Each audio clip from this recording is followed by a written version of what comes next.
Movie शुरू होती है एक बहुत ही खूबसूरत सफ़र से। आप जो ये कार देख रहे हैं इसको चला रहा है माइकल और साथ में बैठी है इसकी होने वाली बीवी सारा। माइकल सारा को उसके पिता के घर छोड़ने जा रहा है क्योंकि उसके पिता बीमार हैं। वे दोनों आपस में बातें करते करते अपने सफ़र को पूरा कर रहे थे।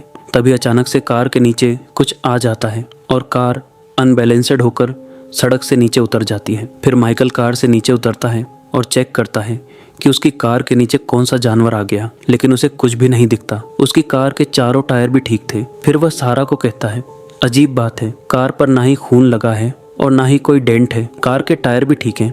फिर हमें ऐसा क्यों लगा जैसे कार के नीचे कुछ आ गया हो। फिर वे अपनी कार में बैठ जाते हैं और वहाँ से जाने लगते हैं। दूर से उनको कोई देख रहा था, फिर वो भी उनके पीछे अपनी कार लगा देता है। तभी माइकल बैक व्यू मिरर में देखता है कि एक कार तेजी से उनके खाना पीछे आ रही है। वो उस कार को निकलने के लिए जगह भी देते हैं, लेकिन पीछे वाली कार उनको क्रॉस नहीं करती बल्कि उनके पीछे ही रहती है। फिर माइकल सारा को कहता है कि पीछे वाली कार में जो भी बैठा है वह जानबूझकर हमें सता रहा है। फिर सारा कहती है, कार तेज़ भगाओ। फिर माइकल कार तेज़ भगाता है, पीछे वाला भी अपनी कार तेज़ कर लेता है। तभी माइकल को एक गैस स्टेशन दिखता है और वह गाड़ी को तेज़ स्पीड में सड़क से नीचे उतार लेता है और अपनी कार को गैस स्टेशन के आगे रोक लेता है। दूसरी कार आगे निकल जाती है। फिर सारा माइकल को कहती है कि ज़रूर इस कार में कोई बिगड़ल बच्चा होगा जिसको हमारे साथ रेस लगाने की सूझ रही थी। माइकल कहता है, मुझे तो वो कोई साइको या कोई हत्यारा लग रहा था। सारा कहती है, तुम मूवी ज्ञान की जासूसी फिल्में कम देखा करो। फिर माइकल कहता है, अपने पिता को फ़ोन कर दो, आने में थोड़ी देर हो जाएगी।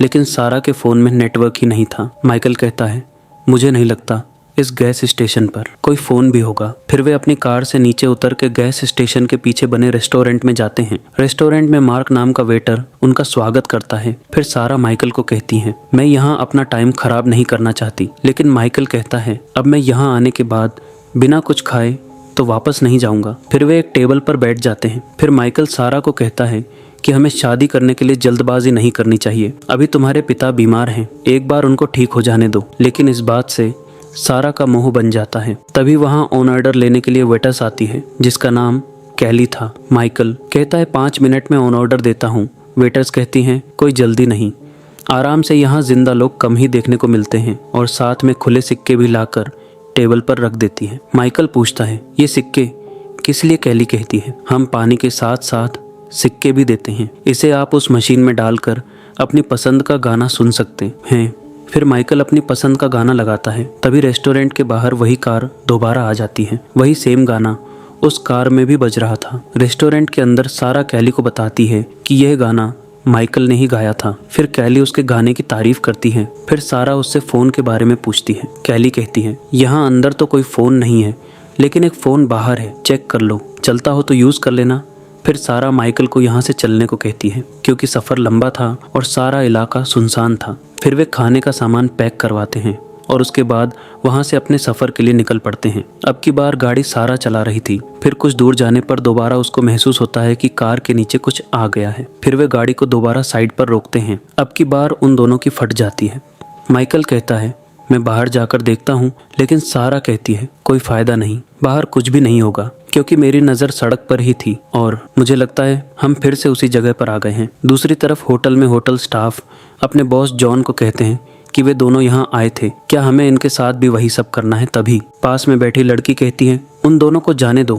लेकिन जॉन कहता है, हम ऐसा नहीं कर सकते। तभी सारा और माइकल कार से नीचे उतर जाते हैं और आपस में बात करने लगते हैं कि ऐसा कैसे हो सकता है, हम दोबारा से उसी जगह पर कैसे आ सकते हैं। तभी माइकल की नज़र पीछे खड़ी काली कार पर पड़ती है। फिर माइकल सारा से चाबियां मांगता है और कहता है, जल्दी यहाँ से निकलो। लेकिन सारा गुस्से में ब्लैक कार के पास जाती है और पूछती है, कौन हो तुम? तभी ब्लैक कार में बैठा फेरीमन शीशा नीचे करता है और सारा को अपने दांत दिखाकर डराता है। उसके दांत बहुत ही नौकी थे, बिल्कुल किसी जानवर की तरह। उसको देखकर सारा भागने लगती है और सारा को देखकर माइकल भागता है। फिर सारा गाड़ी को तेजी से भगाती कार भी उनका पीछा करने लगती है। माइकल पूछता है, तुमने उस कार में क्या देखा? वह कुछ भी नहीं बोलती। तभी वह देखती है कि कार में पेट्रोल खत्म होने वाला है, लेकिन गाड़ी भगाने के अलावा उनके पास कोई दूसरा रास्ता ही नहीं था। तभी वही गैस स्टेशन दोबारा आ जाता है। सारा अपनी गाड़ी को सड़क से नीचे उतार कर गैस स्टेशन के पास ले जाती है और ब्लैक कार आगे निकल जाती है। फिर रेस्टोरेंट के अंदर जाकर सारा कहती है, मुझे आपका फ़ोन यूज़ करना है। कैली कहती है, क्यों नहीं, ज़रूर कीजिए। फिर सारा पुलिस को फ़ोन करती है और बताती है कि हम हाईवे पर फंस गए हैं। एक अजीब सा आदमी ब्लैक कार में हमारा पीछा कर रहा है, वो हमें मारना चाहता है। पुलिस वाली कहती है कि आप जहाँ भी हो कुछ घंटे वहीं पर रहो, क्योंकि आपकी लोकेशन शहर से दूर है। पुलिस दल को आपके पास पहुँचने में कुछ घंटे लग जाएंगे। दोस्तों, फ़ोन पर कोई पुलिस वाली नहीं बल्कि इस होटल का मालिक जॉन था। जी हाँ, जब सारा ने 911 पर कॉल की तो वो कॉल पीछे बने रेस्टोरेंट के ऑफिस में ही कनेक्ट हुई थी। फिर रेस्टोरेंट का ओनर जॉन माइकल के पास जाता है और पूछता है कि मैं आपकी क्या हेल्प कर सकता हूँ। फिर माइकल कहता है, सड़क पर कोई पागल आदमी हमारा पीछा कर रहा है, वह हमें मारना चाहता पर है। मैं आपसे यह जानना चाहता हूँ कि वह आदमी कौन है और क्या वह अक्सर यहाँ आता रहता है। जॉन कहता है, आप घबराइए मत, मुझे लगता है कोई आपसे मजाक करने के मूड में है। फिर माइकल उस पर गुस्सा हो जाता है और कहता है कि हमारी लड़ो या भागो वाली स्थिति बनी हुई है और आपको यह मजाक लगता है। जॉन कहता है, देखो मैं तो आपको ही शांत करवा सकता हूँ। जब कोई कुत्ता आपके पीछे पड़ जाए तो आप क्या करते हैं, उससे लड़ते हैं या भागते हैं?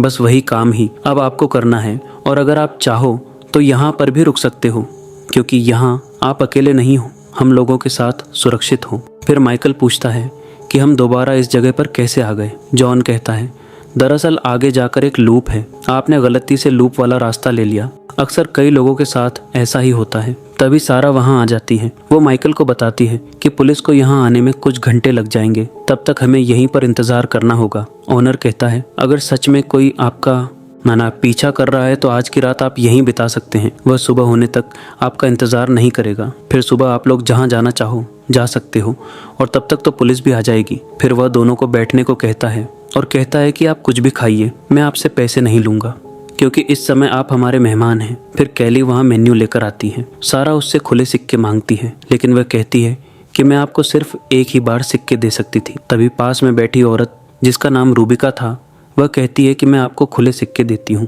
वो मेरी कार में है, मैं अभी लेकर आती हूँ। लेकिन इतने में वहाँ जॉन आ जाता है और रूबिका को बाहर नहीं जाने देता। फिर वो उसको ज़बरदस्ती अंदर भेज देता है। फिर वह सारा और माइकल को बताता है कि ये हमारी रूटीन की कस्टमर है, इसके दिमाग में थोड़ी प्रॉब्लम है, अब हमें इससे निपटना आ गया है। फिर वह सारा को एक सिक्का देता है। सारा वो सिक्का लेती है और अपने पापा को फ़ोन करने चली समझ जाती है। जब सारा कॉल करती है तो उसके पापा फ़ोन उठाते हैं, लेकिन फ़ोन पर डिस्टर्बेंस बहुत थी। उसे बस इतना ही सुनाई देता है कि मैं तुम लोगों का इंतज़ार कर रहा हूँ, जल्दी आ जाओ। फिर फ़ोन कट हो जाता है। तभी हम देखते हैं कि होटल का मालिक जॉन रूबिका को पीछे बने एक कमरे में ले जाने लगता है। रूबिका कहती है, प्लीज़ ऐसा मत करो, मैं अभी तैयार नहीं हूँ।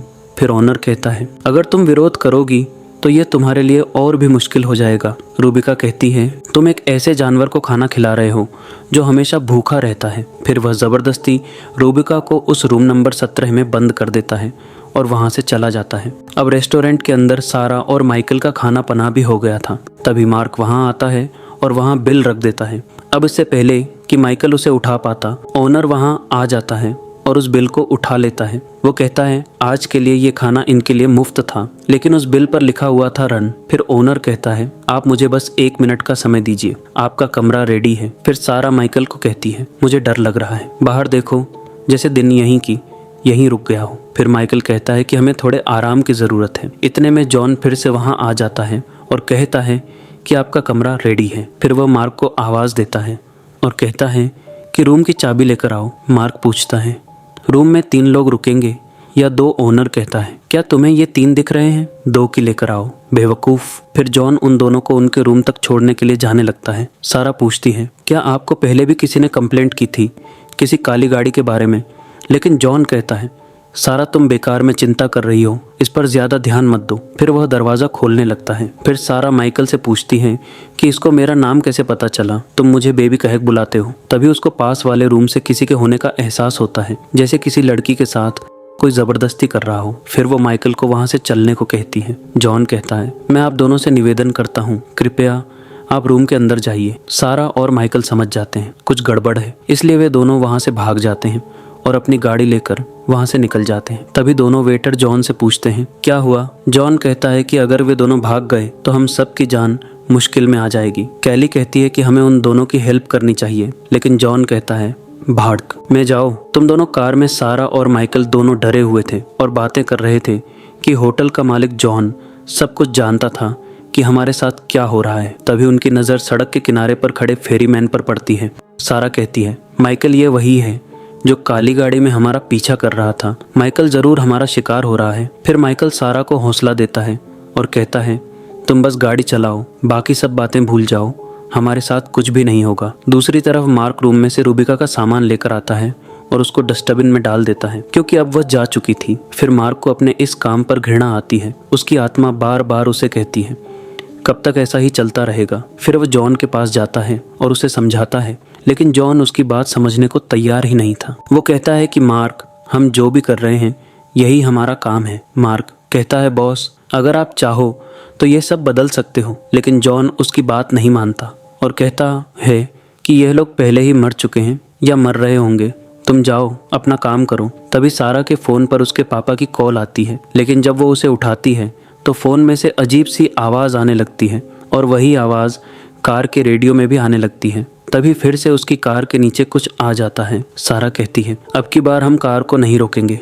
तुम कार को भगाते रहो। माइकल कार को तेज कर लेता है। तभी वही ब्लैक कार फिर से उनका पीछा करने लगती है। फिर वे कार को और तेज भगाते हैं। उनको दूर से वही गैस स्टेशन दिखने लगता है, लेकिन अब की बार वे वहाँ पर नहीं रुकते और सीधा ही निकल जाते हैं। वे तीनों ये सब कुछ रेस्टोरेंट के बाहर खड़े खड़े ये देख रहे थे। फिर होटल ओनर कहता है कि देर सवेरा इनको यह एहसास हो ही जाएगा कि वे बच नहीं सकते। मार्क कहता है कि मुझे अब भी उम्मीद है ये कुछ ना कुछ रास्ता ज़रूर खोज लेंगे। दूसरी तरफ वो काली कार अभी भी उन दोनों का पीछा कर रही थी। फिर माइकल अचानक से अपनी कार की ब्रेक लगाता है। ब्लैक कार आगे निकल जाती है और उनकी कार वहीं पर घूमकर रुक जाती है। फिर वे दोबारा अपनी कार को भगाते हैं और देखते हैं कि वह काली कार गायब हो चुकी है। अब उनको चलते चलते काफ़ी देर हो जाती है। माइकल कहता है कि मुझे तो लगता है यह वक्त यहीं पर रुक गया है। हमें कार ड्राइव करते कई घंटे हो चुके हैं, लेकिन सब कुछ वैसे का वैसा ही है। सारा कहती है तो क्या हम हमेशा ही इसी तरह सड़क पर घूमते रहेंगे? माइकल कहता है मुझे ऐसा नहीं लगता, क्योंकि बहुत देर से ना ही गैस स्टेशन आया है और ना ही किसी काली गाड़ी ने हमारा पीछा किया है। शायद हम सही रास्ते पर जा रहे हैं, लेकिन उनके पेट्रोल की सुई वहीं पर अटकी हुई थी, खाली होने का नाम ही नहीं ले रही थी। फिर माइकल गाड़ी चलाते चलाते थक जाता है। फिर वो अपनी गाड़ी को सड़क के किनारे रोकता है ताकि आगे के सफ़र में सारा गाड़ी चलाए। फिर सारा गाड़ी चलाती है, लेकिन गाड़ी चलाते चलाते वह भी थक जाती है। फिर वो भी गाड़ी को सड़क के किनारे रोकती है। फिर वो माइकल को जगाती है। माइकल पूछता है क्या हुआ? सारा कहती है मुझे लगता है मैं 100 बार इस रास्ते को क्रॉस कर चुकी हूँ। यहाँ कोई गैस स्टेशन, कोई ब्लैक कार तो नहीं आई, लेकिन ये रास्ता बार बार वहीं आ रहा है। माइकल कहता है मुझे लगता है हम किसी लूप में फंस गए हैं। उन लोगों ने जगह जगह पर लूप बना रखे हैं। हमें इस लूप को तोड़ना होगा। सड़क के रास्ते तो हम इस लूप को नहीं तोड़ पाएंगे। हमें रेगिस्तान के अंदर जाना होगा, वो भी पैदल, क्योंकि हमारे पास बड़ी कार नहीं है और यह कार रेगिस्तान के अंदर नहीं जा सकती। सारा उसकी बात से सहमत नहीं थी, लेकिन माइकल उसको विश्वास दिलाता है कि मुझ पर भरोसा रखो, मैं तुम्हें यहाँ से निकाल लूँगा। फिर वे दोनों अपनी कार को वहीं पर छोड़कर पैदल ही आगे जाने लगते हैं। अब वे सड़क पर से ना जाकर रेगिस्तान के बीच का रास्ता लेते हैं। दूसरी तरफ कैली मार्क को कहती है हमें उन दोनों की हेल्प करनी चाहिए। दरअसल मुझे उनकी नहीं, बल्कि सारा के पेट में जो बच्चा है उसकी चिंता है। मार्क कहता है कि मैं पहले ही ट्राई कर चुका हूँ, कोई फ़ायदा नहीं। दूसरी तरफ सारा और माइकल बातें करते करते बहुत दूर तक आ गए थे। तभी उनको एक पलटी हुई कार दिखती है। जब वे पास जाकर देखते हैं तो पाते हैं कि यह उनकी ही कार है। कार के शीशे पर खून भी लगा था। अब वे समझ जाते हैं कि हम इस लूप में मर चुके हैं। फिर मार्क और सारा दोनों रोने लगते हैं। तभी वे देखते हैं कि फेरीमैन उनके पास में ही खड़ा है और उनको ही घूर रहा है। फिर माइकल उसको मारने के लिए आगे बढ़ता है, लेकिन फेरीमैन माइकल को ही घायल कर देता है। फिर वे दोनों वापस उसी रास्ते पर भागने लगते हैं, जिस रास्ते से वे यहाँ आए थे। फेरीमैन भी अपनी कार लेकर वहाँ से चला जाता है। फिर वे दोनों भागते भागते वापस अपनी कार तक पहुँच जाते हैं। सारा माइकल को कार में बिठा है और खुद ड्राइव करने लगती है। फिर वो काली कार फिर से उनके पीछे लग जाती है। वे देखते हैं कि वही गैस स्टेशन फिर से आ गया है, लेकिन अब की बार भी वे गाड़ी नहीं रोकते और सीधा चले जाते हैं। तभी कुछ दूर जाते ही फिर से वो गैस स्टेशन आ जाता है। अब की बार वे उसको देखकर हैरान हो जाते हैं क्योंकि लूप का साइज छोटा हो गया था। अब हर कुछ सेकंड बाद वही गैस स्टेशन बार बार आ रहा था। अब माइकल की हालत भी खराब हो रही थी, इसलिए सारा अब की बार गैस स्टेशन पर अपनी गाड़ी रोक लेती है। काली गाड़ी सीधा ही चली जाती है। फिर वे दोनों रेस्टोरेंट के अंदर जाते हैं। सारा माइकल को कहती है कि तुम यहाँ आराम करो, मैं अभी आती हूँ। फिर वो कैली से पूछती है कि जॉन कहाँ है। वो बताती है जॉन वहाँ बाहर खड़ा तुम्हारा ही इंतज़ार कर रहा है। फिर सारा उसके पास चली जाती है। वे देखते हैं कि उनसे कुछ ही दूरी पर वही काली कार भी खड़ी है और वही फेरीमैन उनको घूर रहा था। सारा पूछती है आखिर यहाँ चल क्या रहा है।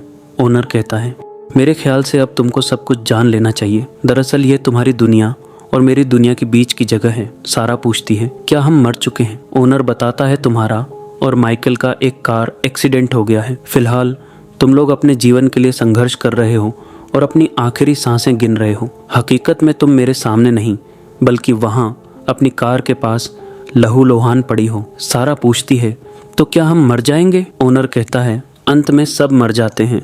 हम आप लोगों की ही हेल्प करने की कोशिश कर रहे हैं। लोगों की हेल्प करना ही हमारा काम है। हम लोगों को आखिरी बार उनका पसंदीदा खाना खिलाते हैं और पीने के लिए देते हैं और फिर हम उनको एक सुंदर शाश्वत नींद में सो जाने के लिए जगह भी देते हैं ताकि लोगों का यह मौत का सफ़र आसान हो जाए। फिर सारा पूछती है तो क्या वो बिल्लू कालिया हमें लेने आया है। ओनर कहता है हाँ ये वही है, इसका यही काम है। वो आप जैसे जीवन और मौत के बीच लड़ रहे लोगों की दूसरी दुनिया में जाने के लिए हेल्प करता है। फिर सारा को उदास देखकर जॉन बताता है कि तुम्हारे पास अभी भी एक चांस है क्योंकि तुम अभी तक मरे नहीं हो, बस तुम्हें लड़ना होगा। सारा कहती है कि मैं माइकल के लिए किसी से भी लड़ने को तैयार हूँ। ओनर कहता है मैं माइकल की नहीं बल्कि तुम्हारे पेट में जो बच्चा है उसकी बात कर रहा हूँ। दूसरी तरफ माइकल को भी होश आ जाता है। वो कैली से पूछता है क्या मैं मर गया हूँ। कैली कहती है नहीं लेकिन मर रहे हो, तुम्हें लड़ते रहने की जरूरत है। दूसरी तरफ जॉन कहता है कि वह फेरीमैन हम पर दबाव बना रहा है, लेकिन मैं मानता हूँ कहीं ना कहीं गलती हुई है तुम्हारी और माइकल के मरने की बात हुई थी, तुम्हारे बच्चे की नहीं। हमारे पास हमेशा ही एक विकल्प होता है, हम कुछ भी ठीक कर सकते हैं, लेकिन एक बार अब तुम्हारे और माइकल के पास जीने का एक और जरिया है। अब तुम दोनों के बिना यह बच्चा इस दुनिया में क्या करेगा। तभी वहाँ मार्क आ जाता है। मार्क उनकी कार की चाबी मांगता है। जॉन सारा के हाथ से चाबी लेकर उसको दे देता है। यह देखकर फेरीमैन गुस्सा हो जाता है। फिर ओनर अपने बॉस के पास फोन करता है और कहता है कि मैं यह गड़बड़ नहीं होने दे सकता क्योंकि सारा के पेट में बच्चा है। उसका बॉस कहता है कि तुम्हें जो ठीक लगे वो करो। फिर ओनर मार्क को इशारा करता है। फिर मार्क वहाँ से चला जाता है। फेरी को लगता है कि यह उन दोनों को बचाने जा रहा है, इसलिए वो मार्क का पीछा करने लगता है। तभी मार्क कुछ दूर जाकर अपनी गाड़ी को फिर से मोड़ लेता है और अपनी कार को फेरीमैन की तरफ भगाने लगता है क्योंकि उसको पता था फेरीमैन उसको उन दोनों की हेल्प करने नहीं देगा। तभी उन दोनों की कारें आमने सामने आ जाती हैं और फिर उनमें जोरदार टक्कर हो जाती है। टक्कर होने के तुरंत बाद सारा और माइकल को होश आ जाता है और ये मूवी यहीं पर एंड हो जाती है क्योंकि जो उनको दूसरी दुनिया में ले जाने आया था वो खुद ही घायल हो गया था। दोस्तों